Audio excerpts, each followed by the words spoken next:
നിങ്ങളൊക്കെ പ്രവർത്തിക്കുന്ന നിങ്ങളുടെ പാർട്ടിയുടെ നേതാക്കന്മാർ തീരുമാനിച്ചിട്ടുണ്ട്, അവർ മരിക്കുന്നത് വരെ ഭരണം കിട്ടണമെന്നും മരിച്ചു കഴിയുമ്പോൾ ഈ മുസ്ലിം വിരുദ്ധത അണികളെ പഠിപ്പിച്ചവർ അതൊരു മുസ്ലിം വിരുദ്ധ പാർട്ടിയാവാൻ CPM-ന് കഴിയുന്നില്ലെങ്കിൽ തീർച്ചയായിട്ടും 100% അങ്ങനെയുള്ള പാർട്ടിയായ BJP ഉണ്ടാകുമ്പോൾ ആ പാർട്ടിയായിരിക്കും നിങ്ങളുടെ അണികൾക്ക് ഏറ്റവും ഇഷ്ടം.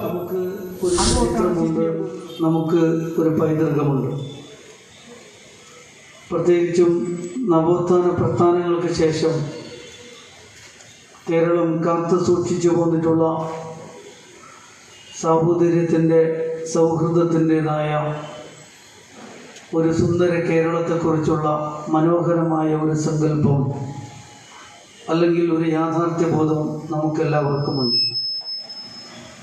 ഒരുപക്ഷെ നവോത്ഥാന പ്രസ്ഥാനങ്ങൾക്ക് മുമ്പുള്ള കേരളം സവർണാധിപത്യത്തിൻ്റെതും അവർണ സമൂഹങ്ങളോട്, പ്രത്യേകിച്ചും ദളിതാദിവാസി പിന്നാക്ക വിഭാഗങ്ങളോട് ഐത്തം കൽപ്പിക്കുന്ന, അവരുടെ വഴി പോലും തടഞ്ഞു നിർത്തുന്ന, അവർക്ക് സ്വാതന്ത്ര്യം നിഷേധിക്കുകയും അടിമപ്പണിയെടുപ്പിക്കുകയും ഒക്കെ ചെയ്ത ഒരു കാലം കേരളത്തിനും കഴിഞ്ഞു പോയിട്ടുണ്ട്. പക്ഷേ നവോത്ഥാന പ്രസ്ഥാനങ്ങളുടെ കടന്നുവരവോടുകൂടി നമ്മളൊരു പുതിയ കേരളത്തെ നിർമ്മിച്ചെടുക്കുകയായിരുന്നു. ആ കേരളത്തിലെ വ്യത്യസ്ത മതസമൂഹങ്ങൾക്കിടയിലും മതമില്ലാത്തവർക്കിടയിലും നിർമ്മിച്ചെടുത്ത സ്നേഹത്തിൻ്റെ ഫലമുള്ള സുന്ദരമായ ഒരു ചരടുണ്ട്. ആ സ്നേഹച്ചരട് അറുത്തുമാറ്റുന്നതിന് വേണ്ടിയുള്ള ഗൂഢാലോചന ഒരുപാട് കാലമായി ഇവിടെ വർഗീയ ശക്തികൾ, സംഘപരിവാർ നടത്തിക്കൊണ്ടിരിക്കുകയാണ്. ഗുജറാത്തിലും അതേപോലെ തന്നെ UP-യിലുമൊക്കെ അവർ പ്രയോഗിച്ച് വിജയിച്ചിട്ടുള്ള ഒരു കാര്യമാണ് സാമുദായിക ധ്രുവീകരണ രാഷ്ട്രീയം എന്നുള്ളത്. സമൂഹത്തിൽ മുസ്ലിങ്ങളെ അപരവൽക്കരിക്കുകയും മുസ്ലിം ഭീതി സൃഷ്ടിക്കുകയും അങ്ങനെ സൃഷ്ടിക്കപ്പെട്ട മുസ്ലിം ഭീതിയുടെ തണലിൽ സംരക്ഷകരായി രംഗത്ത് വരികയും വിവിധ സാമൂഹ്യ വിഭാഗങ്ങളെ തങ്ങളുടെ വോട്ട് ബാങ്കാക്കി ഉപയോഗിക്കുകയും കലുഷിതമായ വർഗീയാന്തരീക്ഷം നിർമ്മിച്ചെടുത്ത് അധികാരം ഉറപ്പുവരുത്തുന്ന സംഘപരിവാറിൻ്റെ വംശീയ രാഷ്ട്രീയം അതവരെ പല സംസ്ഥാനങ്ങളിലും അധികാരത്തിലെത്തിച്ചിട്ടുണ്ട്. നമ്മുടെ ഇന്ത്യ രാജ്യവും അവർ ഭരിച്ചുകൊണ്ടിരിക്കുന്നത് ഈ വൃത്തികെട്ട വർഗീയ രാഷ്ട്രീയത്തിലൂടെയാണ്.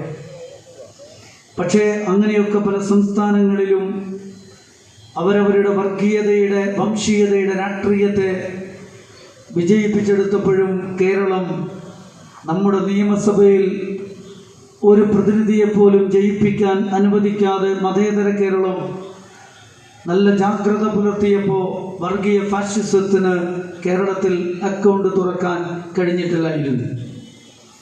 പക്ഷേ അതിൻ്റെ ഒരു തെറ്റായ സൂചന നൽകിക്കൊണ്ട് കഴിഞ്ഞ ഒരു തെരഞ്ഞെടുപ്പിൽ മതേതര കേരളത്തിൻ്റെ ജാഗ്രത കുറവ് കൊണ്ട് അവർക്കൊരു പ്രതിനിധി ഉണ്ടായി. പക്ഷേ ഈ തെരഞ്ഞെടുപ്പിൽ ആ പ്രതിനിധി അവർക്ക് നഷ്ടപ്പെട്ടു പോയി. ഞാൻ സൂചിപ്പിക്കുന്നത് വർഗീയ ഫാഷിസത്തെ കേരളം കൃത്യമായി പ്രതിരോധിച്ചു നിർത്തിയിട്ടുണ്ട്. കേരളം വർഗീയ ഫാഷിസത്തെ തള്ളിക്കളഞ്ഞിട്ടുണ്ട് എന്ന വസ്തുതയാണ്. പക്ഷേ നമ്മൾ മനസ്സിലാക്കേണ്ടതായിട്ടുള്ളത് എന്തുകൊണ്ടായിരുന്നു കേരളത്തിന് വർഗീയ ഫാഷിസത്തെ പ്രതിരോധിക്കുവാൻ കഴിഞ്ഞത് എന്ന് ചരിത്രപരമായ ഒരു അന്വേഷണത്തിന് നമ്മൾ മുതിരുമ്പോൾ നമുക്ക് ബോധ്യപ്പെടുന്ന ഒരു കാര്യം, കേരളത്തിൽ LDF ഭരിച്ചതുകൊണ്ടോ UDF ഭരിച്ചതുകൊണ്ടോ ആയിരുന്നില്ല കേരളത്തിൽ വർഗീയ ഫാഷിസം ഇവിടെ ഇടം കിട്ടാതെ അലയേണ്ടി വന്നത്. പകരം അതിൽ വളരെ പ്രധാനപ്പെട്ട ഒന്നാണ് നവോത്ഥാന പ്രസ്ഥാനങ്ങൾ. കേരളത്തിൽ രൂപപ്പെട്ടു വന്ന നവോത്ഥാന പ്രസ്ഥാനങ്ങൾ മഹാത്മാ അയ്യങ്കാളിയും ശ്രീനാരായണ ഗുരുവും പൊയ്കയിൽ അപ്പച്ചനും മമ്പുറം തങ്ങളും വൈകുണ്ഠസ്വാമിമാരും വക്കം മൗലവിയും ഒക്കെ നമ്മുടെ കേരളത്തിൻ്റെ സവർണാധിപത്യ മൂല്യങ്ങളോട് കലഹിച്ചുകൊണ്ട് നിലനിൽക്കുന്ന വിവേചനങ്ങൾക്കെതിരെ പൊരുതിയിട്ട് നമ്മുടെ കേരളത്തിൽ നടത്തിയ ഒരു സോഷ്യൽ എഞ്ചിനീയറിംഗിൻ്റെ ഉത്തരമായിരുന്നു അസമത്വത്തോടും അനീതിയോടും പ്രതിരോധിച്ചു നിർത്താൻ ശേഷിയുള്ള ഒരു കേരളത്തെ നിർമ്മിച്ചെടുത്തത്. അതോടൊപ്പം തന്നെ വിവിധ മതസമൂഹങ്ങൾ അവർ പ്രതിനിധീകരിക്കുന്ന വലിയ മൂല്യങ്ങളുണ്ട്. സ്നേഹത്തിൻ്റെ, ആർദ്രതയുടെ, കാരുണ്യത്തിൻ്റെ, പരസ്പര ബഹുമാനത്തിൻ്റെ, പരോപകാര പ്രവണതകളുള്ള ആ സുന്ദരമായ മതമൂല്യങ്ങൾ ഓരോ മതങ്ങളും ആ മതാനുയായികളിലൂടെ പ്രവർത്തിപ്പിക്കുകയും പരിശീലിപ്പിക്കുകയും ചെയ്തപ്പോൾ, അതേപോലെ തന്നെ മതനിരാസമാണെങ്കിലും അത്തരം വിഭാഗങ്ങളിലും ഉയർന്നു നിന്ന ചില മാനവിക മൂല്യങ്ങൾ ഇതെല്ലാം ചേർന്നുകൊണ്ട് നമ്മുടെ കേരളത്തെ ഫാഷിസത്തിന് കടന്നു വരാൻ പറ്റാത്ത ഒരു സുന്ദരമായ കേരളമാക്കി രൂപപ്പെടുത്തിയെടുക്കുകയായി. അതുകൊണ്ട് തന്നെ നവോത്ഥാന പ്രസ്ഥാനങ്ങൾക്ക് മുമ്പുള്ള കേരളവും നവോത്ഥാന പ്രസ്ഥാനങ്ങൾക്ക് ശേഷമുള്ള കേരളവും എന്ന് കേരളത്തിൻ്റെ ചരിത്രത്തെ നമുക്ക് രണ്ടായിട്ട് വിഭജിക്കാവുന്നതാണ്. നമുക്ക് മലയാളി മെമ്മോറിയലിനെ കുറിച്ചറിയാം, ഈഴവ മെമ്മോറിയലിനെ കുറിച്ചും നിവർത്തന പ്രക്ഷോഭത്തെക്കുറിച്ചും നമുക്കറിയാവുന്നതാണ്. അത് ഓരോന്നും എടുത്ത് പരിശോധിക്കുമ്പോൾ നവോത്ഥാന നായകന്മാരും ഇവിടെയുള്ള വിവേചനത്തിനും അപരവൽക്കരണത്തിനും വിധേയമാക്കപ്പെടുന്ന സാമൂഹ്യ വിഭാഗങ്ങൾ ഒറ്റക്കും കൂട്ടായും നിർവഹിച്ച വലിയ ഒരു പ്രവർത്തനത്തിൻ്റെ കൂടി ഫലമാണ് RSS പോലെയുള്ള വർഗീയ ഫാസിസ്റ്റ് ശക്തികൾക്ക് നമ്മുടെ കേരളത്തിൽ ഇടം കിട്ടാതെ പോയത്. അതിവിടെ ഞാൻ ഉറപ്പിച്ചു പറയും, ചരിത്രത്തിൻ്റെ പിൻബലത്തിൽ പറയും, കേരളം LDF ഭരിച്ചത് കൊണ്ടോ UDF ഭരിച്ചത് കൊണ്ടോ അല്ല എന്ന്. പക്ഷേ ഇന്ന് നമ്മൾ അനുഭവിക്കുന്ന ഒരു പ്രശ്നം, ഈ നവോത്ഥാന മൂല്യങ്ങളുടെ പിന്തുടർച്ചയാകുന്നതിന് പകരം ഈ നവോത്ഥാന മൂല്യങ്ങളിൽ കണ്ണിചേർന്ന് ആ രാഷ്ട്രീയത്തെ, ആ ആശയത്തെ മുന്നോട്ട് കൊണ്ടുപോകുന്നതിന് പകരം നവോത്ഥാനത്തിൻ്റെ ആശയങ്ങളെ തള്ളിക്കളയുകയും സംഘപരിവാറിന്റെ ആശയങ്ങളെ വ്യത്യസ്തമായ വഴികളിലൂടെ സ്വീകരിച്ച് കേരളത്തിന്റെ പൊതുമണ്ഡലത്തിൽ സ്ഥാപിച്ചെടുക്കുകയും ചെയ്യുന്നതിന് മതനിരപേക്ഷതയുടെയും മതേതരത്വത്തിൻ്റെയും ഒക്കെ എല്ലാവിധ ആവരണങ്ങളും പേറി നടക്കുന്നവർ തന്നെ മുതിരുന്നു എന്നത് വളരെ ഗൗരവത്തിൽ നമ്മൾ കാണേണ്ടതായിട്ടുണ്ട്. ഇന്ത്യയിൽ വർഗീയ ഫാഷിസം പലയിടത്തും വിജയിച്ചിട്ടുണ്ട്. ഇന്ന് ഇന്ത്യ ഭരിക്കുന്നത് തന്നെ ഫാഷിസമാണ്. മതേതര ഇന്ത്യയെ അപമാനപ്പെടുത്തിക്കൊണ്ട് നമ്മുടെ രാജ്യം ഭരിച്ചുകൊണ്ടിരിക്കുന്നത് വർഗീയ ഫാസിസ്റ്റ് ശക്തികളാണ്. പക്ഷേ അവർക്കൊരു കാര്യം മനസ്സിലായിട്ടുണ്ട്, കേരളത്തിൽ അവർക്ക് കാലുകുത്താൻ കഴിയില്ല. കാരണം വർഗീയ ഫാഷിസം ഇരകളായിട്ട് അവർ നാഷൻഹുഡ് ഡിഫൈൻഡിൽ പ്രഖ്യാപിച്ചിട്ടിരിക്കുന്ന മുസ്ലിങ്ങൾ, ക്രിസ്ത്യാനികൾ, കമ്മ്യൂണിസ്റ്റുകൾ, ഈ മൂന്ന് വിഭാഗങ്ങളും ഒറ്റക്കെട്ടായി നിന്ന് ഫാഷിസത്തെ പ്രതിരോധിക്കുന്നിടത്തു നിന്ന്, പ്രത്യേകിച്ചും പുതിയ കാലത്ത് മുസ്ലിങ്ങളും ക്രിസ്ത്യാനികളും കേരളത്തിൽ ഒരുമിച്ച് നിന്ന് ഫാഷിസ വിരുദ്ധ പോരാട്ടങ്ങളിൽ നല്ല ഫലത്തോടുകൂടി പ്രതിരോധിക്കുമ്പോൾ ഇവിടെ കടന്നു വരാൻ ഞങ്ങൾക്ക് കഴിയില്ല എന്നവർക്കറിയാം. അതുകൊണ്ട് മുസ്ലിങ്ങൾക്കും ക്രിസ്ത്യാനികൾക്കും ഇടയിൽ ഒരു ഭിന്നിപ്പ് ഉണ്ടാവണം, ഒരു കമ്മ്യൂണൽ ഡിവിഷൻ ഇവിടെ സൃഷ്ടിച്ചെടുക്കേണ്ടതായിട്ടുണ്ട്. അതേപോലെ തന്നെ നേർക്കുനേരെ കേരളത്തിൽ തങ്ങളുടെ വംശീയ ആശയങ്ങളെ നടപ്പിലാക്കാൻ കഴിയാത്തത് കൊണ്ട് പരമ്പരാഗത രാഷ്ട്രീയ പാർട്ടികളിലൂടെ അത് സ്ഥാപിച്ചെടുക്കാൻ കഴിയും എന്ന് അവർ മനസ്സിലാക്കിയിട്ടുണ്ട്. ഞാൻ സൂചിപ്പിക്കുന്നത്, RSSും BJPയും പരാജയപ്പെട്ട കേരളത്തിൽ അവർ ഉയർത്തുന്ന വംശീയതയുടെ രാഷ്ട്രീയത്തെ അവർ CPMലൂടെയും കോൺഗ്രസിലൂടെയും ക്രൈസ്തവ സമൂഹത്തിലെ ചില ബിഷപ്പുമാരിലൂടെയും കേരളത്തിൽ നടപ്പിലാക്കിക്കൊണ്ടിരിക്കുന്ന അത്യന്തം അപകടകരമായ ഒരു അവരുടേതായ ഒരു സ്ട്രാറ്റജി ഇവിടെ വിജയിച്ചുകൊണ്ടിരിക്കുന്ന കാഴ്ചയാണ് നമ്മൾ കാണുന്നത്. സൗഹാർദ്ദത്തിൻ്റെയും സാഹോദര്യത്തിൻ്റെയും കേരളത്തെക്കുറിച്ച് ജാഗ്രതയുള്ള കേരളത്തിൻ്റെ മതനിരപേക്ഷ സമൂഹത്തോട് വളരെ വിനീതമായിട്ട് എനിക്ക് പറയാനുള്ളത്, അതിസങ്കീർണമായ ഈ സാഹചര്യത്തെ നമ്മൾ അഡ്രസ് ചെയ്യേണ്ടതായിട്ടുണ്ട്. വർഗീയ ഫാസിസ്റ്റ് ശക്തികൾ കേരളത്തെ വിഭജിക്കാൻ ശ്രമിക്കുന്നു, ഇന്ത്യയെ വിഭജിക്കാൻ ശ്രമിക്കുന്നു, മതസമൂഹങ്ങൾക്കിടയിൽ ശത്രുത ഉണ്ടാക്കുന്നു എന്നൊക്കെ പറഞ്ഞാൽ അതൊരു പുതിയ കാര്യമല്ല. അതിൽ പ്രത്യേകിച്ചൊരു ആശങ്കപ്പെടേണ്ട കാര്യമില്ല. നമ്മളെല്ലാവരും ചേർന്ന് അതിനെ പ്രതിരോധിച്ചാൽ മതി. പക്ഷേ പ്രതിരോധ നിരയിൽ ഉണ്ട് എന്ന് വിശ്വസിക്കപ്പെടുന്നവർ വർഗീയ ഫാഷിസത്തെ ഞങ്ങൾ എതിർക്കുന്നു എന്ന് പറയുമ്പോഴും അതിൻ്റെ ആശയങ്ങളെ അത് പ്രാക്ടീസ് ചെയ്തുകൊണ്ട് സ്വന്തം അനുയായികൾക്ക് വർഗീയ ഫാഷിസത്തിന്റെ ആശയങ്ങൾ അത് കൃത്യമായി അവർക്ക് വിദ്യാഭ്യാസം ചെയ്യിക്കുമ്പോൾ കേരളത്തിന്റെ മതേതര പൊതുമണ്ഡലത്തിൽ അത് എത്രത്തോളം അപകടകരമായിട്ട് അത് പ്രവർത്തിക്കും എന്നുള്ളത് ഗൗരവമായിട്ട് നമ്മൾ ആലോചിക്കണം. അതത്ര നിസ്സാരമായ കാര്യമല്ല. കേരളത്തിൽ കടന്നു വരാൻ സാധിക്കില്ലെങ്കിൽ ഞങ്ങൾ ഇവിടെ മതനിരപേക്ഷ സമൂഹത്തിലൂടെ തന്നെ കടന്നു വരും, അവരുടെ നേതാക്കന്മാരിലൂടെ കടന്നു വരും, അത്തരം സംഘടനകളിലൂടെ കടന്നു വരും എന്ന ഒരു തന്ത്രപരമായ സമീപനം RSS സ്വീകരിച്ചു എന്നുള്ളതാണ്. അതിൻ്റെ വിജയമാണ് ഇപ്പോൾ നമ്മൾ കേരളത്തിൽ കണ്ടുകൊണ്ടിരിക്കുന്നത്. അതുകൊണ്ടാണ് ക്രൈസ്തവരിലെ ചില ബിഷപ്പുമാർ എന്നുള്ളത് വളരെ കൃത്യമായിട്ടാണ് ഞാൻ പറയുന്നത്. ക്രൈസ്തവ സമൂഹം അതിനെ അംഗീകരിച്ചിട്ടില്ല. ക്രൈസ്തവ സമൂഹത്തിലെ വലിയ ഒരു പണ്ഡിത നിരയും അതിനെ തള്ളിപ്പറഞ്ഞിട്ടുണ്ട്. പക്ഷേ ഈ RSS ഉയർത്തുന്ന ലവ് ജിഹാദ് പോലെയുള്ള ആരോപണങ്ങൾ, നാർക്കോട്ടിക് ജിഹാദ് എന്നുകൂടി ചേർത്തുകൊണ്ട് കേരളത്തിലെ പാലായിലെ ഒരു ബിഷപ്പിൽ നിന്നൊരു സ്റ്റേറ്റ്മെന്റ് ഉണ്ടാകുമ്പോൾ നമ്മൾ മനസ്സിലാക്കേണ്ടത് ഇവിടെ മുസ്ലിങ്ങളും ക്രിസ്ത്യാനികളും ഒക്കെ RSS ശത്രുക്കളായിട്ട് പ്രഖ്യാപിക്കുകയും വംശഹത്യക്ക് വിധേയമാക്കിക്കൊണ്ടിരിക്കുകയും ചെയ്യുന്ന ഈ രണ്ട് സമൂഹങ്ങളിൽ അവർക്കിടയിൽ ഭിന്നിപ്പുണ്ടാക്കുകയും ആദ്യം മുസ്ലിങ്ങൾ അപരവൽക്കരിക്കുക, അതിനുശേഷമാവാം ക്രിസ്ത്യാനികൾ, പിന്നെയാവാം കേരളത്തിൽ ഉണ്ടെങ്കിൽ, ഇന്ത്യയിൽ ഉണ്ടെങ്കിൽ കമ്മ്യൂണിസ്റ്റുകാർ എന്ന ഒരു നിലപാട്, ഒരു തന്ത്രം സ്വീകരിച്ചുകൊണ്ടാണ് RSS പ്രവർത്തിക്കുന്നത്. വർഗീയ ഫാസിസ്റ്റ് സംഘടനകൾ, സംഘപരിവാർ പ്രവർത്തിക്കുന്നത് അതിൻ്റെ ഒരു ടൂളായിട്ടാണ് പാലയിലെ ബിഷപ്പ് വർത്തിച്ചത്. അതുകൊണ്ടാണ് RSSന്റെ ആരോപണം അദ്ദേഹം പറഞ്ഞത്. ഇനി നിങ്ങൾ ആലോചിച്ചു നോക്ക്, കേരളത്തിലെ ഗവൺമെന്റ് സ്വീകരിച്ചു കൊണ്ടിരിക്കുന്ന നിലപാടെന്താണ്? കേരളത്തിലെ ഗവൺമെന്റിന് നേതൃത്വം കൊടുക്കുന്നവർ ഓരോ ദിവസവും നടത്തിക്കൊണ്ടിരിക്കുന്ന സ്റ്റേറ്റ്മെന്റുകൾ എന്താണ്? ഇവിടെ CPMന്റെ ഉത്തരവാദപ്പെട്ട നേതാക്കളുടെ സ്റ്റേറ്റ്മെന്റുകളുടെ ട്രാൻസ്ലേഷനാണ് ഉത്തർപ്രദേശിലെ യോഗി ആദിത്യനാഥിനെ പോലെയുള്ള ശുദ്ധ RSSകാരായ വർഗീയവാദികൾ ഇന്ന് ഇവിടെ ട്രാൻസ്ലേഷൻ നടത്തി സംസാരിച്ചു കൊണ്ടിരിക്കുകയാണ്. ഞാനത് പിന്നീട് വിശദീകരിക്കുന്നതാണ്. നിങ്ങൾ എന്നെ കേൾക്കുമെങ്കിൽ, നിങ്ങളെന്നെ ശ്രദ്ധിക്കുമെങ്കിൽ എനിക്ക് പറയാനുള്ള കാര്യങ്ങൾ ഞാൻ പറയട്ടെ. ഇവിടെ CPMന്റെ ഉത്തരവാദപ്പെട്ട നേതാക്കന്മാര് ഒരു സ്റ്റേറ്റ്മെന്റ് നടത്തുമ്പോൾ അത് കേരളത്തിന്റെ സാമൂഹ്യ അന്തരീക്ഷത്തിൽ ആഘാതങ്ങൾ ഉണ്ടാക്കും. RSS നടത്തുമ്പോൾ അത്ര ഉണ്ടാക്കൂല. കാരണം RSS ഒരു വർഗീയ ഫാസിസ്റ്റ് സംഘടനയാണ് എന്ന് നമുക്കറിയാവുന്ന കാര്യമാണ്. അതുകൊണ്ടാണ് ഞങ്ങൾ ഇത് വളരെ സീരിയസ് ആയിട്ട് കാണുന്നത്.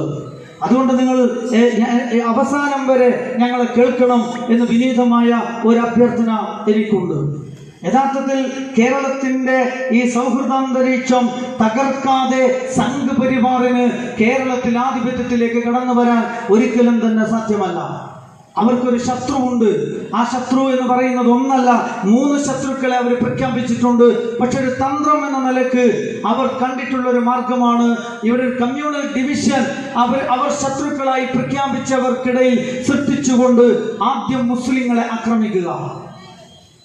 ആ രീതിയിലുള്ള പ്രവർത്തനങ്ങളിൽ അവർ ഏർപ്പെട്ടപ്പോൾ മുസ്ലിങ്ങൾക്ക് മുസ്ലിം അപരത്വം സൃഷ്ടിക്കുകയും എന്നിട്ട് പൈശാചികവൽക്കരിക്കുകയും എന്നിട്ട് മുസ്ലിങ്ങളെ കുറിച്ച് ഒരു ഭീതി ഉണ്ടാക്കുകയും ആ ഭീതി നമ്മുടെ സമൂഹത്തിൽ പ്രചരിപ്പിക്കുകയും ആ ഭീതിയുടെ മുമ്പിൽ സംരക്ഷകരായിട്ട് കടന്നു വന്നിട്ട് അധികാരത്തിലേക്ക് എത്തിച്ചേരുകയും ചെയ്യുന്ന വർഗീയ വംശീയ രാഷ്ട്രീയത്തിന്റെ ഒരു എഞ്ചിനീയറിംഗ് സാമൂഹ്യ ഘടനയിൽ RSS നിർവഹിച്ചു കൊണ്ടിരിക്കുന്നുണ്ട്. അതാണ് ഇവിടെ മുസ്ലിം സമൂഹത്തിന്റെ പൗരത്വ നിഷേധം ഒരു നിയമനിർമ്മാണത്തിലൂടെ കടന്നു വരുന്നത്. ഈ ഒരു സിദ്ധാന്തത്തിന്റെ നിയമപരമായ നിർമ്മാണമായിരുന്നു. ഇവിടെയുള്ള ദലിതാദിവാസി പിന്നാക്ക വിഭാഗങ്ങൾ അവർണ സമൂഹത്തോടുള്ള ഇന്ത്യൻ ഫാഷിസത്തിന്റെ നിലപാട് എന്ന് പറയുന്നത് അവരുടെ പൗരത്വം നിഷേധിക്കേണ്ടതില്ല. കാരണം ഇവിടെയുള്ള സവർണർക്ക് അടിമപ്പണിയെടുക്കാൻ വേണ്ടിയിട്ട് അവർ നമ്മൾ സംരക്ഷിക്കും. പക്ഷേ അവർ പഠിക്കരുത്, ഉദ്യോഗത്തിൽ വരരുത്, ഗൂഢാവകാശം പാടില്ല, അവർ ഒരിക്കലും തന്നെ ഉയർന്നു വരാൻ പാടില്ല. അവർ ഞങ്ങളുടെ പാടത്തും പറമ്പത്തും പണിയെടുത്ത് ഞങ്ങളുടെ പണിക്കാരായി വോട്ട് ചെയ്യേണ്ടവരായി നിലനിൽക്കണമെന്ന ജാതി വ്യവസ്ഥയുടെ നിയമമാണ്. വർഗീയ ഫാഷിസം, ഇന്ത്യൻ ഫാഷിസത്തിന്റെ വേരുകൾ അന്വേഷിച്ചു പോകുമ്പോൾ അത് ഇന്ത്യയിൽ തന്നെയാണ്, സവർണാധിപത്യ മൂല്യങ്ങളിലാണ്, ജർമ്മനിയിലും ഇറ്റലിയിലുമല്ല. ഇന്ത്യയിലെ സവർണാധിപത്യ മൂല്യങ്ങളിലാണ് ഇന്ത്യൻ ഫാഷിസത്തിന്റെ വേരുകൾ ഉള്ളത്. ഇവിടുന്ന് ജർമ്മനിയിലേക്കും ഇറ്റലിയിലേക്കും അങ്ങോട്ട് കടത്തിയതാണ് നാസിസവും ഫാഷിസവും ഒക്കെ. അവിടെ അത് തകർന്നു പോയത് അതൊരു വലിയ പ്രത്യയശാസ്ത്രത്തിന്റെ അടിത്തറയിലായിരുന്നില്ല. പക്ഷെ ഇവിടെ അതിനൊരു പ്രത്യയശാസ്ത്രമുണ്ട്, അതിനൊരു ജാതിയുണ്ട്, അതിനൊരു മതമുണ്ട്, അതിന് പ്രത്യേകമായ വിശ്വാസപരമായ സംരക്ഷണമുണ്ട്. അതുകൊണ്ട് ജർമ്മനിയിൽ നാസിസം തകർന്നതുപോലെ, ഇറ്റലിയിൽ ഫാസിസം തകർന്നതുപോലെ ഇന്ത്യയിൽ അത് വേഗത്തിൽ തകരില്ല. കാരണം അതിന് ചവിട്ടി നിൽക്കാൻ ഇവിടെ ഒരു മണ്ണുണ്ട്. മുൻപേ ഇവിടുന്ന് അങ്ങോട്ട് യാത്ര നടത്തിയിട്ടാണ്, മുസോളിനിയുമായിട്ട് സംസാരിച്ചിട്ടാണ് അവിടെ ചില സൈനിക സ്കൂളുകൾ ഉണ്ടാകുന്നത്. പലരും പറയാറുണ്ട് അവിടുന്ന് ഇങ്ങോട്ട് വന്നതല്ല, ഇവിടുന്ന് അങ്ങോട്ട് പോയതാണ്. ഞാൻ അതിൻ്റെ വിശദാംശങ്ങളിലേക്ക് വരുന്നില്ല. ഞാൻ സൂചിപ്പിക്കുന്നത് അങ്ങനെയാണ്.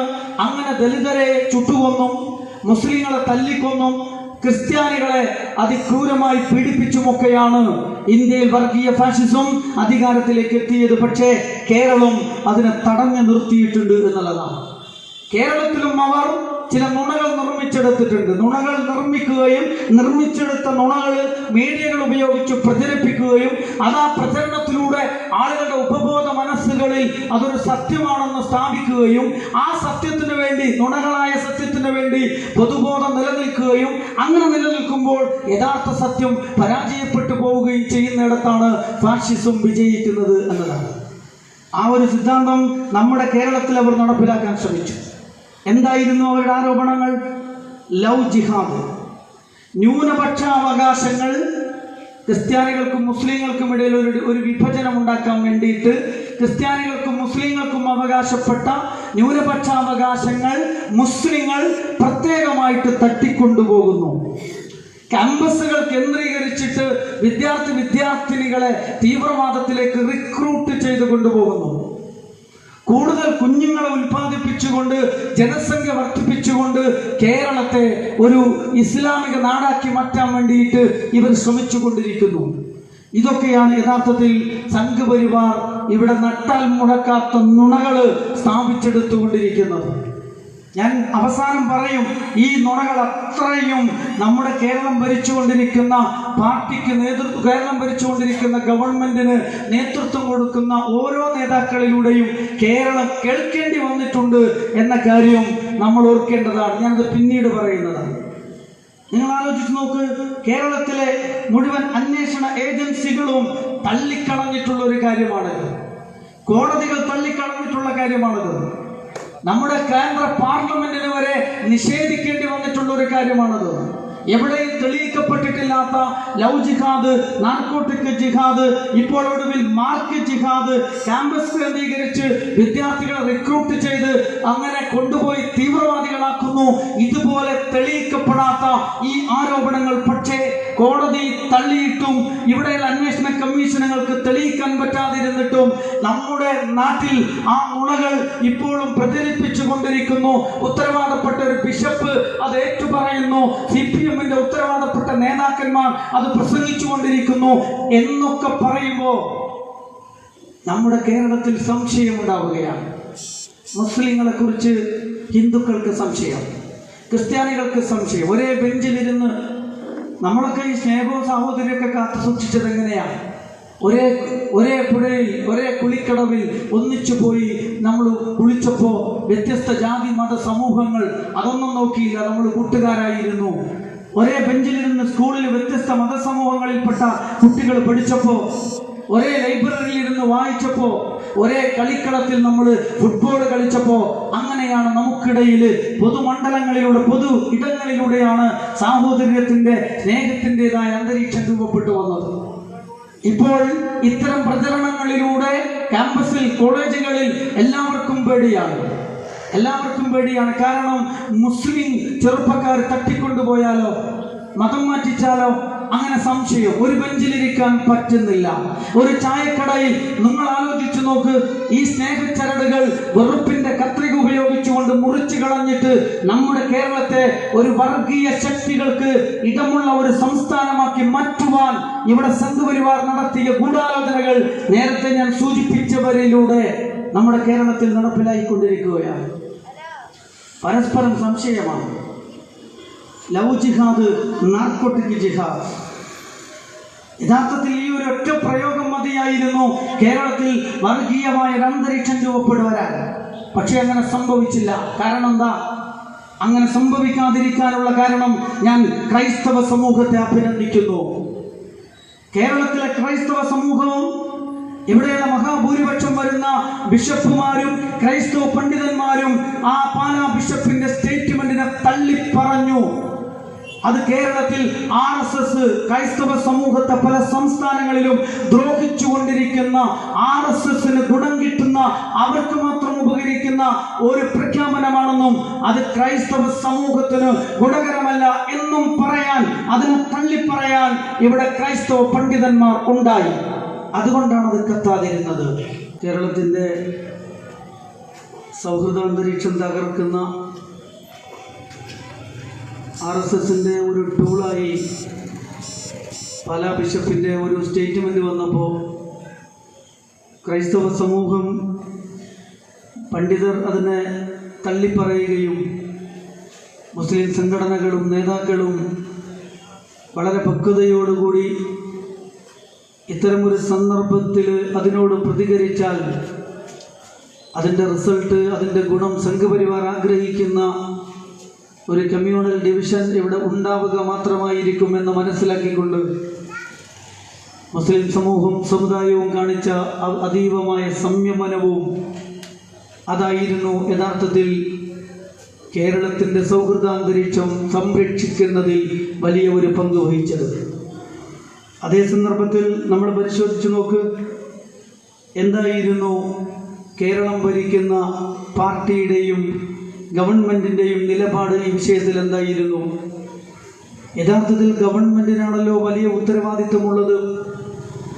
ഇങ്ങനെയുള്ള RSS നടത്തിക്കൊണ്ടിരിക്കുന്ന നുണപ്രചരണം ഒരു ഉത്തരവാദപ്പെട്ട ബിഷപ്പ് ഏറ്റുപറയുമ്പോൾ അത് കേരളത്തിൽ ഉണ്ടാക്കാൻ സാധ്യതയുള്ള വർഗീയമായ അന്തരീക്ഷത്തെ പ്രതിരോധിച്ച് നിർത്തേണ്ടുന്ന ബാധ്യത കേരളം ഭരിക്കുന്ന LDF ഗവൺമെൻറ്റിനായിരുന്നു.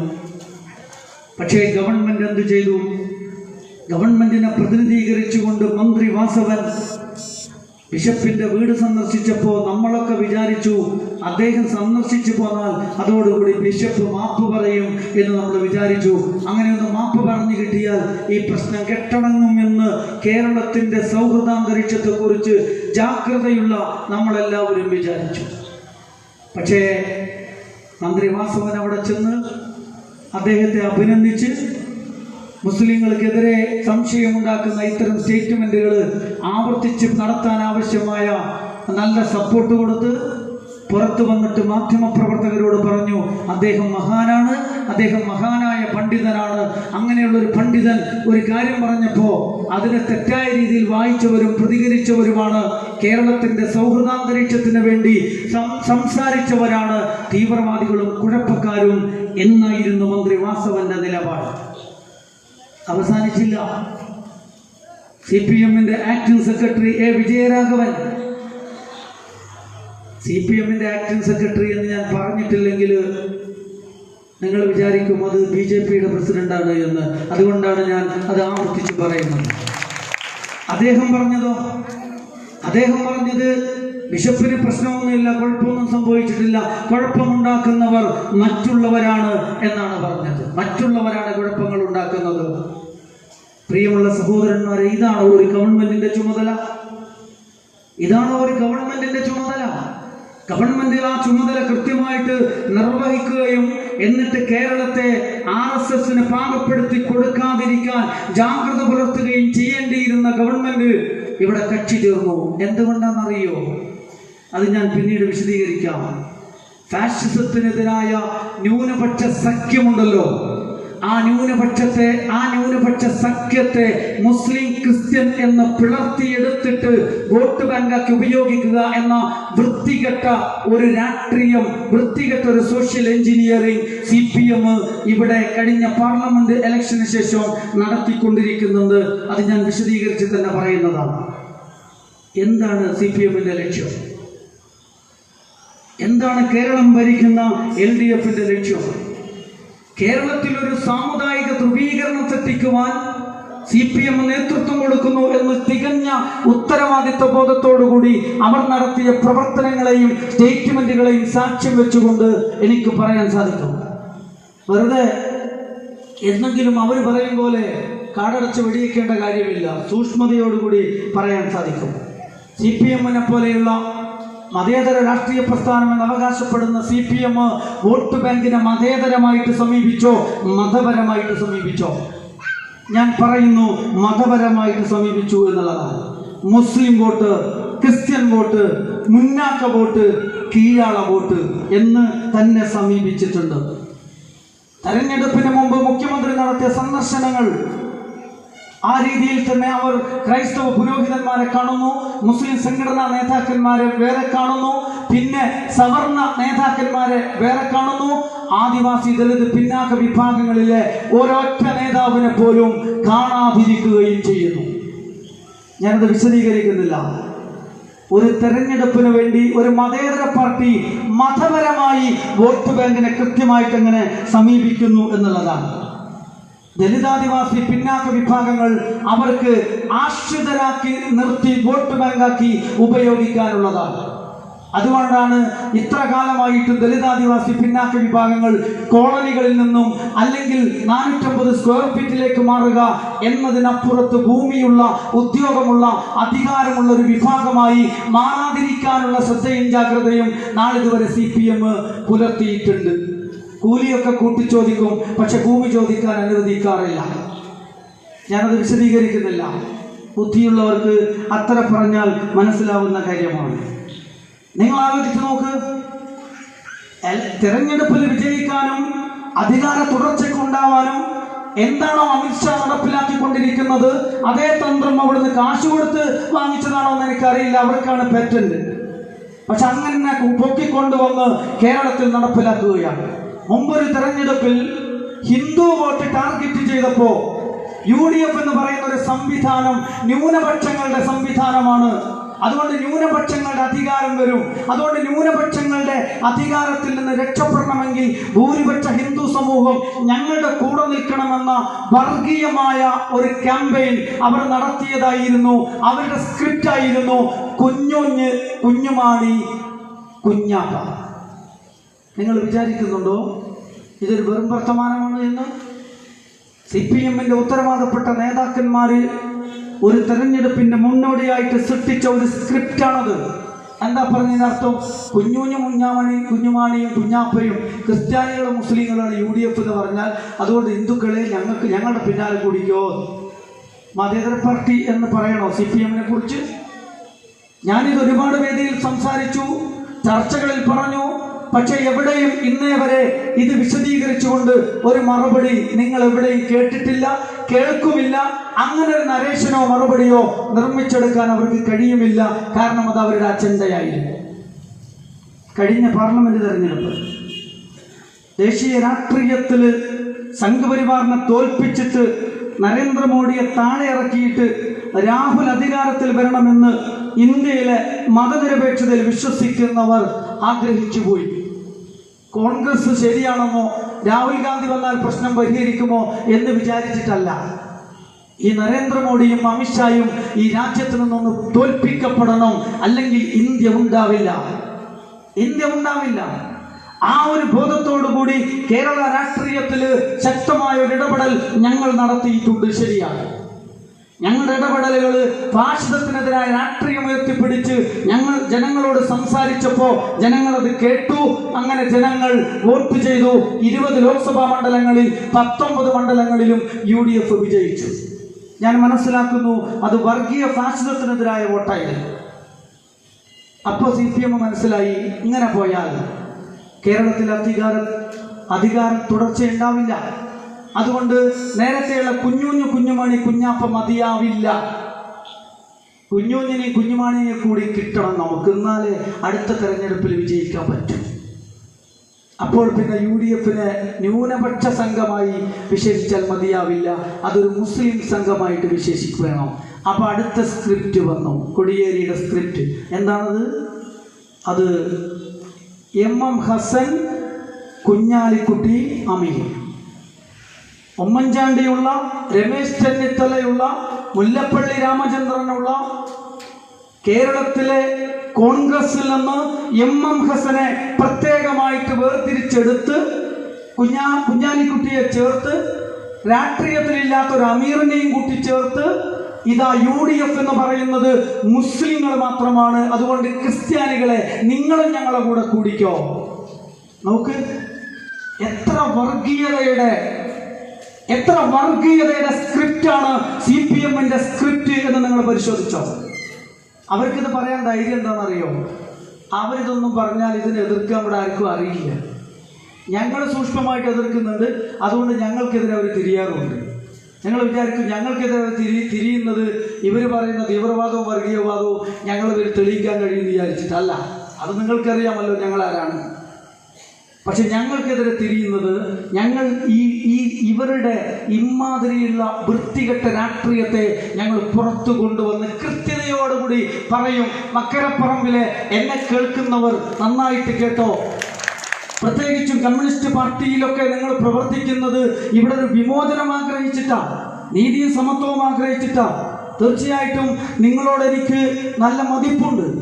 പക്ഷെ നിങ്ങൾ ആലോചിച്ചോ, നിങ്ങളുടെ നേതാക്കന്മാര് ആർക്ക് വേണ്ടിയാണ് പണിയെടുക്കുന്നത്? ഞാൻ പറയുന്നു, RSSന് വേണ്ടിയാണ് പണിയെടുക്കുന്നത്. എങ്ങനെയാണ് ഈ സ്ക്രിപ്റ്റ് ഉണ്ടാകുന്നത്? ആ സ്ക്രിപ്റ്റ് വിജയിച്ചു. കേരളത്തിലെ ക്രൈസ്തവ വോട്ട് അതിന് നടത്തിയെടുത്തു. ആരാ ചിരിച്ചത്? RSS ചിരിച്ചു. ഞങ്ങൾക്കെതിരെ ക്രിസ്ത്യാനികളും മുസ്ലിങ്ങളും ഒരുമിച്ച് നിന്ന് പ്രതിരോധിക്കും. കാരണം ഞങ്ങളുടെ ഇരകളാണല്ലോ അവർ. ഇതാ അവർക്കിടയിൽ ഒരു ഭിന്നിപ്പുണ്ടാക്കാൻ നമ്മൾ നടത്തിയ ശ്രമം ഇതാ CPM വിജയിപ്പിച്ചു തന്നിരിക്കുന്നു. ഇപ്പോൾ അതിന്റെ ഗുണം CPM കൊണ്ടുപോയാലും അടുത്ത ഘട്ടത്തിൽ അതിന്റെ ഗുണം ഞങ്ങൾക്കാണ് എന്ന് അവർ അവരുടെ പാഠശാലകളിൽ പഠിപ്പിച്ചിട്ടുണ്ട്. അതും നമ്മൾ വായിച്ചതാണല്ലോ. നിങ്ങൾ ആലോചിച്ച് നോക്ക്, എന്താണ് ഒരു മതേതര പാർട്ടി കേരളത്തിൽ ചെയ്യുന്നത്? ഇത്ര വൃത്തികെട്ട ഒരു നിലപാട് സ്വീകരിക്കാൻ പറ്റുമോ? 2019 തോറ്റപ്പോഴേക്കും അതിനെ മറികടക്കാൻ അവർ ചെയ്ത അടുത്ത ഒരു സ്ക്രിപ്റ്റാണ് യഥാർത്ഥത്തിൽ ഇത് എന്നുള്ളതാണ്. മുസ്ലിങ്ങൾക്കെതിരെ ഭീതി ഉണ്ടാക്കാൻ. നിങ്ങൾ ആലോചിച്ച് നോക്ക്, തെരഞ്ഞെടുപ്പിന് മുമ്പ് കേരളത്തിലൊരു ക്യാമ്പയിൻ നടത്തി. നേരത്തെ പറഞ്ഞ ബിഷപ്പിനെ പോലെയുള്ള ആളുകൾ. ആ ക്യാമ്പയിൻ എന്താണെന്നറിയോ? കേരളത്തിൽ മുസ്ലിങ്ങളെല്ലാം തട്ടിക്കൊണ്ടുപോകുന്നു, മദ്രസ അധ്യാപകർക്ക് ഖജനാവിൽ നിന്ന് ശമ്പളം കൊടുക്കുന്നു, അങ്ങനെ എല്ലാ അവകാശങ്ങളും അവർ നേടിയെടുക്കുന്നു. ആ സന്ദർഭത്തിൽ തെരുവിലൂടെ നിങ്ങൾ വണ്ടി ഓടിച്ചു പോകുമ്പോൾ നിങ്ങൾക്ക് കാണാം, ലോക്ക്ഡൌൺ കാരണം മദ്രസകളൊക്കെ പൂട്ടിയിട്ട് ഉസ്താദുമാരും മദ്രസാധ്യാപകരും തെരുവിൽ ഓറഞ്ച് കച്ചവടം നടത്തുന്ന സമയത്താണ് ഇവിടെയുള്ള പ്രചരണം നടന്നത്. ഈ മുസ്ലിയാക്കന്മാരൊക്കെ സർക്കാരിന് ശമ്പളം പറ്റുന്നു.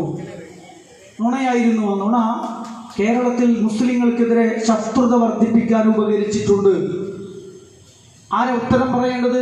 അവർക്ക് ശമ്പളം കൊടുക്കുന്നില്ല എന്ന് ഉത്തരം പറയേണ്ടത് ആരാ? ഉദ്യോഗങ്ങളിലും മറ്റു മണ്ഡലങ്ങളിലും മുസ്ലിങ്ങളുടെ പ്രാതിനിധ്യം എത്രയാണെന്ന് ഉത്തരം പറഞ്ഞിട്ട് അത്തരം വർഗീയ പ്രചരണങ്ങളെ പ്രതിരോധിക്കുവാൻ ബാധ്യതപ്പെട്ട നമ്മുടെ കേരളത്തിന്റെ ഗവൺമെന്റ് എന്ത് ചെയ്തു? മിണ്ടാടിരുന്നു. കാരണം അവരുടെ സ്ക്രിപ്റ്റാണത്. കുഞ്ഞുകുഞ്ഞിനെ വിട്ടല്ലോ. ഹസ്സനും കുഞ്ഞാലിക്കുട്ടിയും അമീറും എന്ന സ്ക്രിപ്റ്റ് കേരളത്തിൽ ഒരു മുസ്ലിം ക്രിസ്ത്യൻ വിഭജനം സൃഷ്ടിക്കുക എന്ന വർഗീയമായ CPMന്റെ അജണ്ടയുടെ ക്യാമ്പയിൻ ആയിരുന്നു അന്ന് ചില ക്രൈസ്തവർ നടത്തിയത്. RSS ബാക്കിൽ നിന്നിട്ട് ഇങ്ങനെ ചിരിക്കുക. ഇതൊക്കെ CPM തന്നെ നടത്തി തരികയാണല്ലോ. എന്നിട്ടോ ആ തെരഞ്ഞെടുപ്പിലെ റിസൾട്ട് അവർക്ക് കിട്ടി. തെരഞ്ഞെടുപ്പൊക്കെ കഴിഞ്ഞതിന് ശേഷം ബഹുമാനപ്പെട്ട മുഖ്യമന്ത്രി പറഞ്ഞു, പിണറായി വിജയൻ, സഖാവ് പിണറായി പറഞ്ഞു, മദ്രസാധ്യാപകർക്ക് ശമ്പളം കൊടുക്കുന്നു എന്ന പ്രചരണം നുണയാണ്.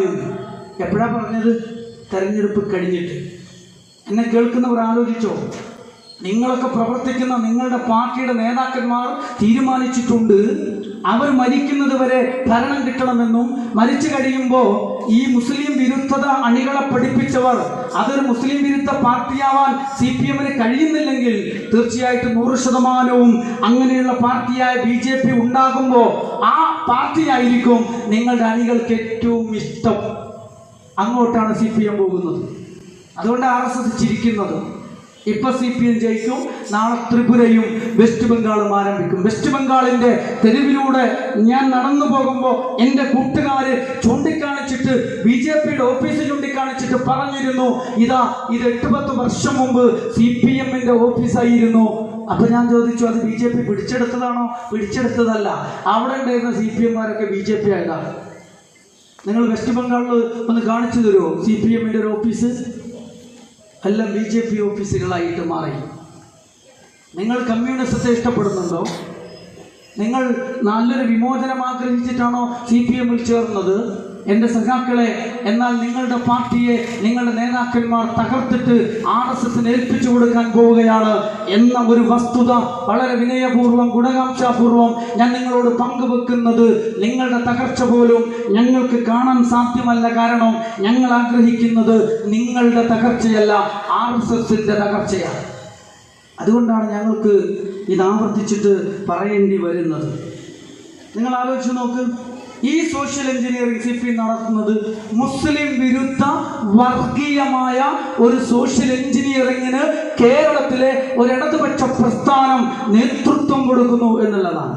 കഴിഞ്ഞ ദിവസം നിങ്ങൾ കണ്ടിട്ടുണ്ടാവും, യോഗി ആദിത്യനാഥ് ഇന്ത്യ TV-ക്ക് അഭിമുഖം കൊടുത്തപ്പോൾ കഴിഞ്ഞ തെരഞ്ഞെടുപ്പിന് മുമ്പ് ഇന്ത്യയിലെ പ്രമുഖനായ അവതാരകൻ അദ്ദേഹത്തെ ഇന്റർവ്യൂ നടത്തുമ്പോൾ അദ്ദേഹത്തോട് പറയുന്നുണ്ട്, ഈ ലവ് ജിഹാദ് എന്ന കോടതി തള്ളിയിട്ടുള്ള ഇന്നേ വരെ തെളിയിച്ചിട്ടില്ലാത്ത ഒരു ആരോപണം നിങ്ങൾ തെരഞ്ഞെടുപ്പിൽ വർഗീയമായിട്ട് ഉപയോഗിച്ചു കൊണ്ടിരിക്കുന്നുണ്ടല്ലോ എന്ന് ചോദിച്ചപ്പോൾ അദ്ദേഹം പറഞ്ഞൊരു മറുപടിയുണ്ട്, ഞങ്ങളുടെ കണ്ടുപിടുത്തമല്ല, അത് ഞങ്ങളുടെ കണ്ടുപിടുത്തമല്ല.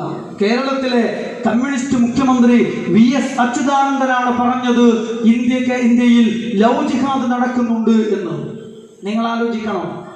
അതായത് VS അച്യുതാനന്ദൻ പറഞ്ഞ ലവ് ജിഹാദിനെ കുറിച്ചുള്ള മുസ്ലിം ഭീതി പരത്തുന്ന RSSന് ആവശ്യമുള്ള, പിണറായിയുടെ ഭാഷയിൽ പറഞ്ഞാൽ മരുന്നിട്ട് കൊടുക്കുന്ന ആ ഒരു സ്റ്റേറ്റ്മെന്റിന്റെ ട്രാൻസ്ലേഷൻ മാത്രമാണ് ഞാൻ നടത്തിയത് എന്ന് യോഗി ആദിത്യനാഥ് ഒരു ചാനൽ അഭിമുഖത്തിൽ പറയുന്നുണ്ട്.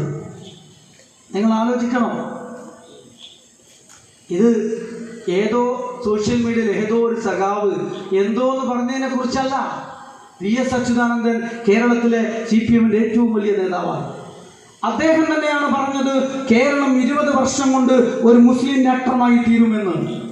അദ്ദേഹം തന്നെയാണ് പറഞ്ഞത് വിദ്യാഭ്യാസപരമായിട്ട് പിന്നാക്കം നിൽക്കുന്ന കേരളത്തിലെ മുസ്ലിങ്ങൾ മലപ്പുറം ജില്ലയിൽ ഇത്തിരി ഗൾഫ് പണമൊക്കെ കിട്ടി ഒന്ന് പഠിക്കാൻ ശ്രമിച്ചപ്പോൾ കേരളത്തിലെ മുഖ്യമന്ത്രി വരെ ആയ ആള് അതിൽ സന്തോഷിക്കുകയും കേരളത്തിൽ പിന്നാക്കം നിൽക്കുന്ന മുസ്ലിങ്ങൾ മുന്നോട്ട് വന്നിരിക്കുന്നു എന്ന അഭിമാനം കൊള്ളുകയും ചെയ്യുന്നതിന് പകരം അദ്ദേഹം പറഞ്ഞു, മലപ്പുറത്ത് കുട്ടികൾ A+ കൂടുതൽ വാങ്ങിയിട്ടുണ്ടെങ്കിൽ അത് കോപ്പി അടിച്ചിട്ടായിരിക്കുമെന്ന്. ഇനി ഞാൻ ചോദിക്കട്ടെ, ഞാൻ 3 സ്റ്റേറ്റ്മെന്റ് പറഞ്ഞ VSനെ കുറിച്ച്. ഈ സ്റ്റേറ്റ്മെന്റ് നിങ്ങൾക്ക് നിഷേധിക്കാൻ പറ്റുമോ? കാരണം അതൊക്കെ ജീവനോടെ ഉണ്ട്, തെളിവുണ്ട്, വീഡിയോകളുണ്ട്, മീഡിയകൾ പ്രസിദ്ധീകരിച്ചതുണ്ട്. പലപ്പോഴും VS അച്യുതാനന്ദനെതിരെ അച്ചടക്ക നടപടിയുടെ വാളുങ്ങനെ ഉയർത്തിപ്പിടിക്കാറുണ്ട്. പക്ഷെ ഈ സ്റ്റേറ്റ്മെന്റിന്റെ പേരിൽ അദ്ദേഹത്തിനെതിരെ ഉണ്ടായിരുന്ന ഗ്രൂപ്പുകാർ പോലും ഒരക്ഷരവും പറഞ്ഞിട്ടില്ല. അവിടെയാണ് നമ്മൾ ഭയപ്പെടേണ്ടത്. അപ്പോൾ ഇതൊരു അച്ചടക്ക പ്രശ്നമായിരുന്നില്ല, ഇത് CPM-ന്റെ ഒരു അജണ്ടയും CPM-ന്റെ ഒരു മനോഭാവവുമായിരുന്നു. അതാണ് കൂടുതൽ ഭയപ്പെടേണ്ടത്. ഇനി നിങ്ങൾ ആലോചിച്ച് നോക്ക്, 2 ദിവസം മുമ്പ് രാകേഷ് പാണ്ഡെ DU-യിലുള്ള ഡൽഹി യൂണിവേഴ്സിറ്റിയുള്ള പ്രൊഫസർ പറഞ്ഞു കേരളത്തിൽ നടക്കുന്നത് മാർക്ക് ജിഹാദാണ് എന്ന്.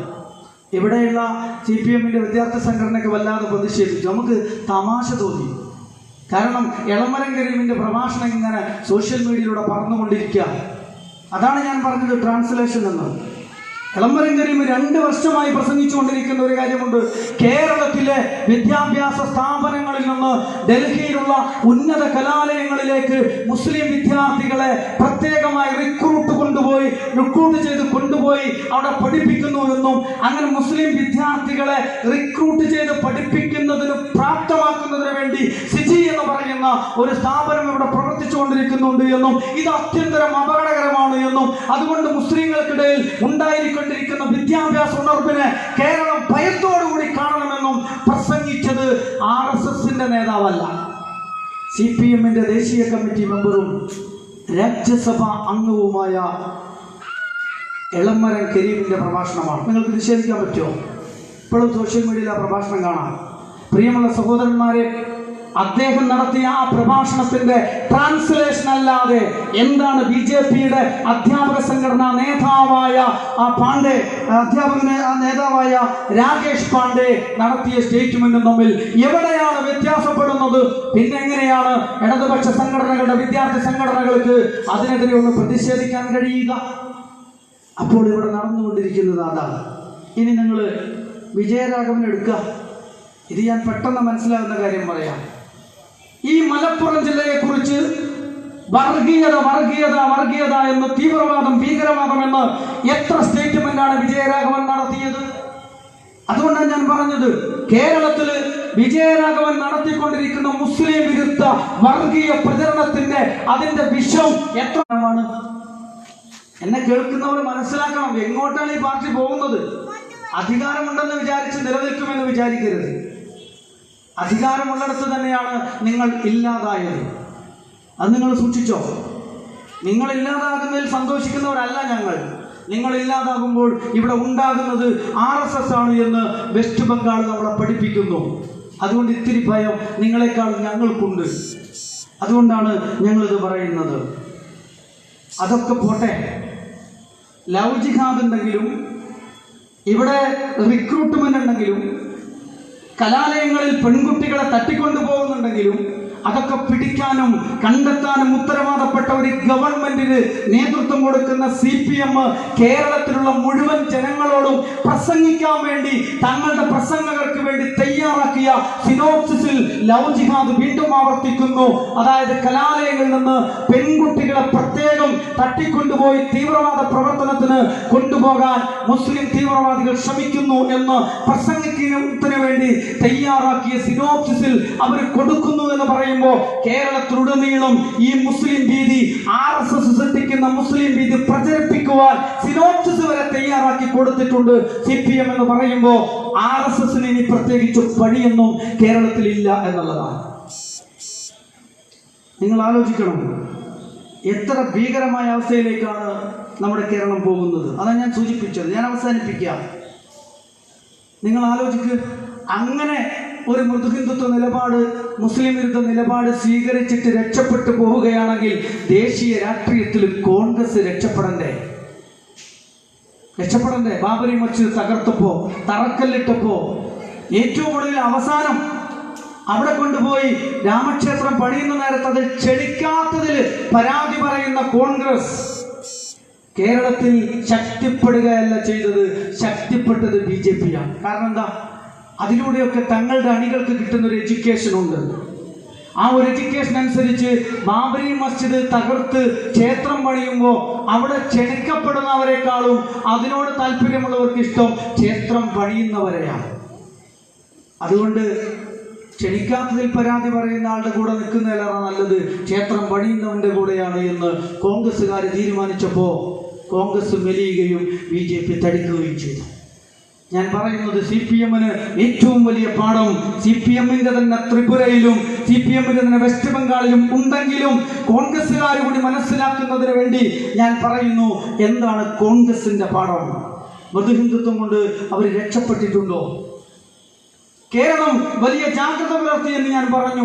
വടകരയിലും ബേപ്പൂരിലും ഒരു BJPക്കാരനെ വിജയിപ്പിച്ചെടുക്കാൻ വേണ്ടിയിട്ട് UDF BJPയുമായിട്ട് അടുക്കളയിലൂടെ ആരും കാണാതെ ഒരു രഹസ്യ നീക്കം നടത്തിയപ്പോ ഉത്ബുദ്ധ കേരളം അതിനെ തോൽപ്പിച്ച് കയ്യിൽ കൊടുത്തു. തോൽപ്പിച്ചതാരാ? കോൺഗ്രസ്സുകാരും ലീഗുകാരും തന്നെ. നേതാക്കന്മാർ അങ്ങനെ ഒരു ഇടപാടിന് പോയപ്പോൾ മതനിരപേക്ഷ ബോധമുള്ളവർ അതിനെ തോൽപ്പിച്ചു. ഞാനൊക്കെ അന്ന് വിദ്യാർത്ഥിയാണ്, അതുകൊണ്ട് എനിക്ക് നല്ല ഓർമ്മയുണ്ട്.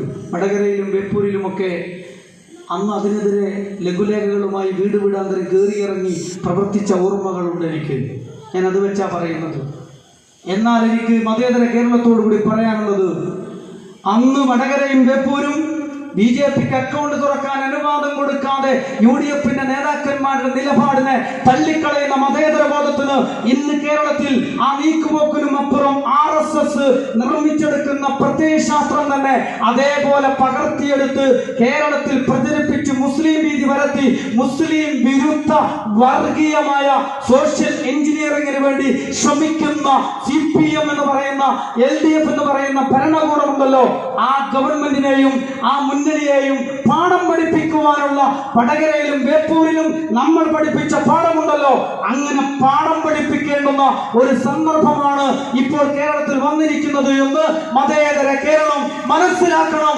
അതിലേക്കായിരിക്കണം നമ്മുടെ കേരളത്തിന്റെ ചിന്ത പോകേണ്ടത്. അങ്ങനെ പാഠം പഠിപ്പിച്ചാൽ നിൽക്കും. അങ്ങനെ പാഠം പഠിപ്പിക്കാൻ നമ്മൾ തയ്യാറാവുന്നില്ലെങ്കിൽ സഖാക്കളോട് എനിക്ക് പറയാനുള്ളത്, നിങ്ങൾക്ക് നഷ്ടപ്പെടാൻ പോകുന്നത് നിങ്ങൾ സ്നേഹിക്കുന്ന നിങ്ങളുടെ പാർട്ടി തന്നെയാണ്.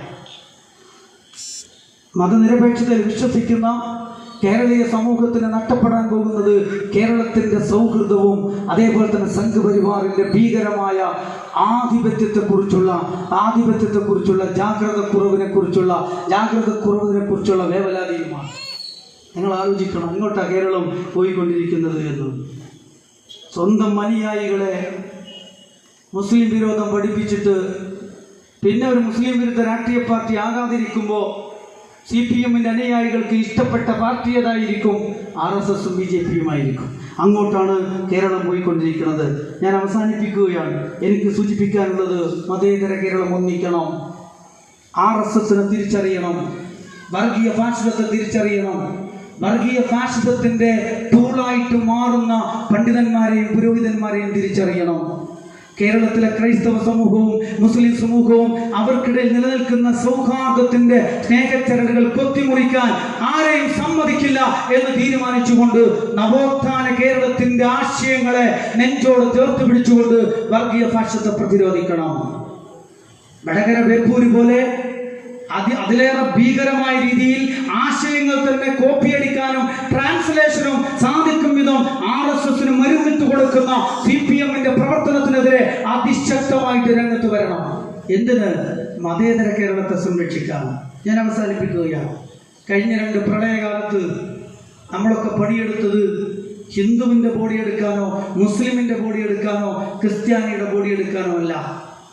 നമ്മുടെ സഹോദരങ്ങൾ മണ്ണിനടിയിൽപ്പെട്ട് മരിച്ചു പോയിട്ട് ആ സഹോദരങ്ങളുടെ ബന്ധുക്കൾ അവിടെ ഇരുന്ന് കരഞ്ഞുകൊണ്ടിരിക്കുമ്പോൾ ആ കണ്ണുനീരിൻ്റെ മുമ്പിൽ അവസാനത്തെ ആശ്വാസത്തിന് വേണ്ടി അവരുടെ വേണ്ടപ്പെട്ടവരെ മണ്ണിൽ നിന്നെടുത്ത് പുറത്ത് ഒന്ന് കാണിച്ചു കൊടുത്ത് സംസ്കരിച്ച് ഒന്ന് കവറടക്കിയാൽ അവർക്ക് സമാധാനം കിട്ടുമെന്ന് വിചാരിച്ച് രാവും പകലും വ്യത്യാസമില്ലാതെ ആ മണ്ണ് മാന്തിയിട്ട് നമ്മൾ അവരെ പുറത്തെടുത്ത് അങ്ങനെ നമ്മൾ പരസ്പരം പള്ളിയിലും ചർച്ചുകളിലും ഒക്കെ തന്നെ കൊണ്ടുപോയിട്ട് മരിച്ചുപോയവരുടെ ശരീരം സംസ്കരിക്കുമ്പോൾ അത് ഹിന്ദുവാണോ മുസ്ലിമാണോ ക്രിസ്ത്യാനിയാണോ എന്നൊന്നും പരിശോധിക്കാതെ നമ്മൾ കേരളക്കാർ സൗഹാർദ്ദത്തിന്റെ സ്നേഹത്തിന്റെ സാഹോദര്യത്തിന്റെ ഊഷ്മളതയിൽ ആ 2 പ്രളയങ്ങളെ നമ്മൾ ഒന്നിച്ചു നിന്ന് പ്രതിരോധിച്ചെങ്കിൽ ആ സൗഹൃദ കേരളത്തെ കാത്തു സൂക്ഷിക്കാൻ നമുക്ക് കഴിയല്ലേ?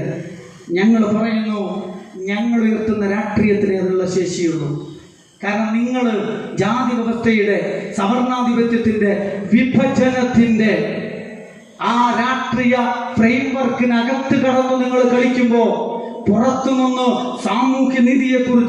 നീതിയെക്കുറിച്ചല്ല സാമൂഹ്യനീതിയെക്കുറിച്ച് സമത്വത്തെക്കുറിച്ചല്ല സാമൂഹ്യ സമത്വത്തെക്കുറിച്ച് ഞങ്ങൾ സംസാരിക്കുന്നത് ആ ജാതി വ്യവസ്ഥയുടെ സവർണാധിപത്യ മൂല്യങ്ങളുടെ ആ വർഗീയ ഫാഷിസത്തിന്റെ വേരൂന്നി നിൽക്കുന്ന അടിസ്ഥാന പ്രത്യയശാസ്ത്രത്തിന്റെ വേറെടുക്കാൻ ആ ഫ്രെയിംവർക്കിന് പുറത്തു നിന്ന് മതനിരപേക്ഷതയുടെ ഒരു ഫ്രെയിംവർക്കിനകത്ത് നിന്ന് ഞങ്ങൾ അതിനോട് കലഹിക്കുകയാണ്. കേരളീയ സമൂഹത്തിന്റെ മനോമണ്ഡലങ്ങളിൽ അവരുടെ ആറ്റിറ്റ്യൂഡിൽ ചില ചേഞ്ച് ഉണ്ടാവണം. അത് സാഹോദര്യബോധം ഉണ്ടാവണം. സാഹോദര്യബോധത്തിൽ മാത്രമേ വിവേചനങ്ങളെയും അപരത്വത്തെയും ഇല്ലായ്മ ചെയ്യാൻ സാധിക്കൂ എന്ന ഉറച്ച ബോധ്യത്തിലാണ് ഞങ്ങൾ സാഹോദര്യത്തെക്കുറിച്ച്, ഫ്രെറ്റേണിറ്റിയെക്കുറിച്ച്, സാഹോദര്യത്തിന്റെ രാഷ്ട്രീയത്തെക്കുറിച്ച് ഞങ്ങൾ സംസാരിച്ചു കൊണ്ടിരിക്കുന്നത്.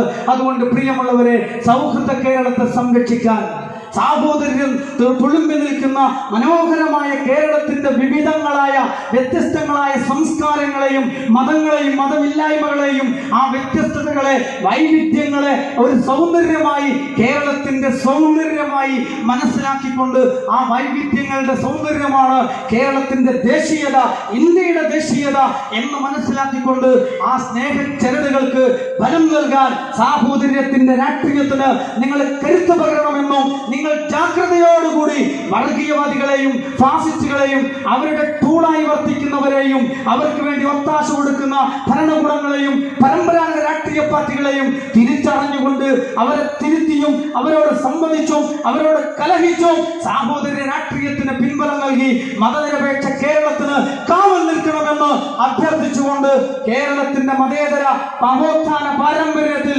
കണ്ണിചേർന്ന വെൽഫെയർ പാർട്ടിയുടെ രാഷ്ട്രീയത്തിന് കരുത്തു പകരണം എന്നാവശ്യപ്പെട്ടുകൊണ്ട് സൗഹൃദ കേരളത്തിന് നമുക്ക് ഒന്നിച്ചു നിൽക്കാം. അഭിവാദ്യങ്ങൾ, വിപ്ലവാഭിവാദ്യങ്ങൾ.